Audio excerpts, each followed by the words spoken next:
na ang ngak-ngak bago mag-isip. Ganyan yung mga yan. Ganyan ang mga yan. Paglalarawan niya, Sen. Paano ka mag-iimbestiga nang hindi mo muna ilalatan? Diretso na. Halika dito, halika dito, halika dito. Wala na. Walang plano mga kababayan. And then, kapag ganyan, walang mangyayari. Pag senador ka muna, Karen Davila, bago ka magreklamo dyan, mag-antay ka. Baga sa korte, Laying the predicate, sabi. sasabihin ng korte sa'yo, Unang hearing pa lang. you need to lay the predicate. Yeah.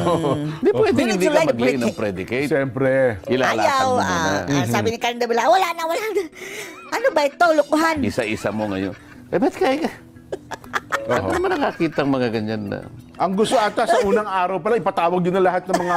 Wala naman kasi silang direksyon na magtanong eh. Nagtatanong lang sila sang-ayon dun sa kanilang nalalaman. Yan. Hindi Sanay ko kayo kasi mga papatulan. kababayan sa ano. Maiiksi ang mga kukote nyo. Maiiksi ang mga kokote.